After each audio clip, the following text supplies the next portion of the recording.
So you've probably been fairly consistent in the gym over the past couple weeks or couple months.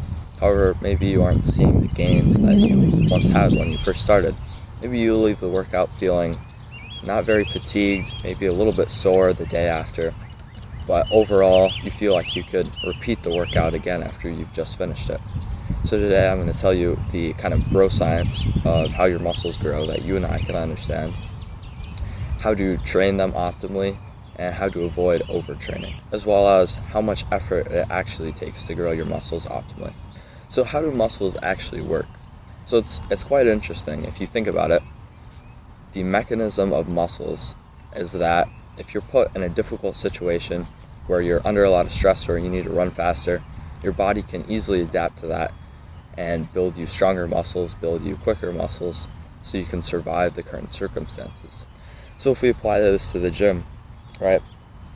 If you're putting your body under a lot of stress, under a lot of mechanical tension, it's going to respond and give you the gains that you want. But if you go in there and your body doesn't know that it's a gym or that you're working out consistently, all it knows is if you're pushing yourself and if it's being put in a consistent circumstance where it needs to adapt and grow stronger muscles. So for this, we want to constantly be going to failure, and I'll explain why in a second, even though some people will argue that you should save 1 to 2 reps in reserve. And so I'll explain this in a bit. The reason why they say this is because you don't want to overtrain your muscles. If you work too hard, you go to failure too consistently, you can actually diminish your gains by the fact that you can't recover in time for your next workout. And so this is all correct, of course, but the issue with this way of thinking is that overtraining is rarely hit. Most people usually sit a few steps behind the fence of overtraining, and they usually sit over here where they're not doing enough versus over here, if this is the fence, of they're doing too much. So this being said, how do you actually want to train optimally? So I would say that you should take usually the last set of your workout to failure so you can see what it's like. I've had sets before where I was doing squat, for example, and I'd hit 5 reps, then 5 reps, then 5 reps, and I thought I was pretty much going close to failure. I thought I was leaving 1 to 2 reps in the tank. But the problem with this way of thinking is that I didn't actually know what my failure point was. So on the final set, I decided to go all out to failure, and I hit 10 reps. I've done that many times before, and that's why I like to kind of leave it all out in the tank. And now you can get into trouble if you overtrain, but there's a way to spot this.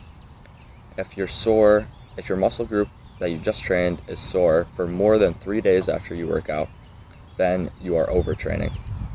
And one way to limit this is by taking the last set of every exercise or most exercises to failure. You don't want to start out with failure, or else you're not going to get optimal gains because you won't be able to hit the volume that you need for hypertrophy. And so when I say you should go to failure for most exercises, what I'm talking about is technical failure. So there's a difference between true, I think it's called muscular failure, versus true technical failure. So technical failure is when your form breaks down. And so on some movements, you certainly don't want this. Muscular failure is when you simply can't do another rep. So as an example up here on screen, if you're doing overhead presses, you want to go as close as you can to failure without injuring yourself. If your form is looking really bad and you're bending your elbows, you're shaking, you're going to hurt yourself, and that's going to set you back a lot. You don't want that. But on something like lateral raises, for example, you can easily go to failure without getting injured. And in fact, you can go a little bit past the point. If you're hitting the rep here and then here, you can even go up to here and lower, because this way you ensure that you hit failure and you stress the muscle enough. So how hard should you actually train to get optimal gains? Well, it's usually harder than you think, because especially for hypertrophy, if you want to build a lot of muscle, you have to go to the 8 to 12 to 8 to 15 rep range, right about there.